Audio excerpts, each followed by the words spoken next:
دیکھو نبی صلی اللہ علیہ وسلم کا مزار نہیں ہے. ہوا یہ تھا کہ جب سعودی عرب میں حکومت سعودیہ کا غلبہ ہوا تو انہوں نے جتنی بھی قبریں تھیں جو خلاف شریعت بنی ہوئی تھی وہ ڈھا کے برابر کر دی, سنت کے مطابق کر دی. رہا مسئلہ حضرت حسن و حسین رضی اللہ عنہما کا, تو مجھے نہیں پتا ان کی قبر پہ کیا ہو رہا ہے. اگر وہاں بھی یہ سب کچھ ہو رہا ہے جو مزاروں پہ ہوتا ہے تو وہ بھی حرام ہے بھائی. نبی صلی اللہ علیہ وسلم کی قبر کے بارے میں پھر مشورہ ہوا تو بہت ساری دنیا سے علماء گئے. یہاں سے مولانا شبیر احمد عثمانی رحمۃ اللہ علیہ تھے, ان کو حکومت سعودیہ نے بلایا تو انہوں نے وہاں عربی میں تقریر کی. انہوں نے کہا کہ ایک ہے قبر پہ مزار بنانا, ایک ہے پہلے سے ایک عمارت بنی ہوئی ہو اس کے اندر قبر بنانا. تو رسول اللہ صلی اللہ علیہ وسلم کا جو حجرہ مبارک ہے حضرت عائشہ کا وہ پہلے سے موجود تھا, اس کے اندر قبر مبارک بنائی گئی ہے. اور قبر کے گرد تو اتنی سیسا پلائی ہوئی دیواریں ہیں کہ اس کے اندر تو کچھ ہو ہی نہیں سکتا, وہاں تو کوئی جا ہی نہیں سکتا, کیونکہ حفاظت کی نا اس کی. کوئی نبی صلی اللہ علیہ وسلم کے جسد اثر کی کوئی توہین نہ کر لے کہیں سرنگ وغیرہ بنا کے, کیونکہ ایسی کوششیں ہوئی ہیں. تو اب وہاں تو کوئی جا ہی نہیں سکتا, تو باہر ہے یہ سب کچھ جو بھی ہے. اور اس کی حفاظت کے لیے پہلے عمر بن عبدالعزیز نے 4 دیواری بنائی, 6 دیواری بنائی, تاکہ 4 دیواری اس لیے کہ بیت اللہ سے مشابہت نہ ہو اور کئی لوگ طواف نہ شروع کریں, تو 6 کونے والی دیوار بنائی عبداللہ بن عمر نے حفاظت کے لیے, تاکہ کوئی اندر جا ہی نہ سکے. پھر بعد میں سیسا پلائی ہوئی دیواریں. تو وہ قبر تو اتنی پیک ہو چکی ہے, اس پہ تو مزار بنانا یا نہ بنانا یا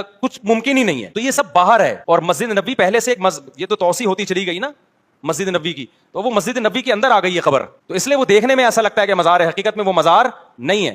اور نبی صلی اللہ علیہ وسلم کی صحیح حدیث ہے کہ میری قبر کو عیدگاہ مت بناؤ. آپ نے فرمایا اللہ یہود و نصارہ پہ لعنت کرے, وہ اپنے پیغمبروں کی قبروں کو عیدگاہ بناتے ہیں, سجدہ گاہ بناتے ہیں. تبھی پیغمبر صلی اللہ علیہ وسلم کی قبر پہ میلہ ٹھیلا نہیں ہوتا جو مزاروں پہ ہوتا ہے. وہاں بیٹھنے کی اجازت نہیں ہے, وہاں صرف یہ کہ آپ سلام پڑھیں اور نکل لیں. تو اس لیے اللہ نے اپنے حبیب صلی اللہ علیہ وسلم کی قبر کو اس سے محفوظ رکھا ہے. لیکن آپ عبداللہ شاہ غازی کے مزار پہ جاؤ اور پیغمبر کی قبر پہ جاؤ, دونوں میں زمین آسمان کا فرق نظر آئے گا. وہاں قوالیاں چل رہی ہیں, وہاں دھمال ہو رہے ہیں, وہاں طواف ہو رہے ہیں, وہاں سردے ہو رہے ہیں. تو کیا نبی کی قبر پہ ایسا ہوتا ہے؟ بالکل نہیں ہوتا. جو بھی اس قبر جن کے بھی وہاں کی جو بھی گورنمنٹ ہے اس سے قیامت کے دن سوال ہوگا یہ اہل بیت ہیں, آپ نے ان کی قبروں پہ بدعتیں کیوں کی ہیں. مجھے پتا نہیں ہے ہوتی ہیں کہ نہیں ہوتی, لیکن اگر ہو رہی ہیں تو غلط ہو رہی ہیں. وہ ناجائز کام کسی کے کرنے سے جائز تھوڑی ہو جاتا ہے. نبی صلی اللہ علیہ وسلم کی صحیح مسلم کی حدیث ہے, آپ نے حضرت علی کو بھیجا مدینہ میں آنے کے بعد کہ جو قبر ایک بالش سے اونچی نظر آئے اور پکی نظر آئے اسے برابر کر دو.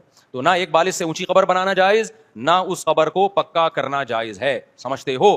میں جرمنی گیا, میں نے یہودیوں کا قبرستان دیکھا, اور آپ یہاں مسلمانوں کا قبرستان دیکھو, آپ کو یہودیوں کا قبرستان سنت کے مطابق نظر آئے گا, مسلمانوں کے قبرستانوں میں آپ کو ایسے بڑے بڑے گنبد اور قبے نظر آئیں گے.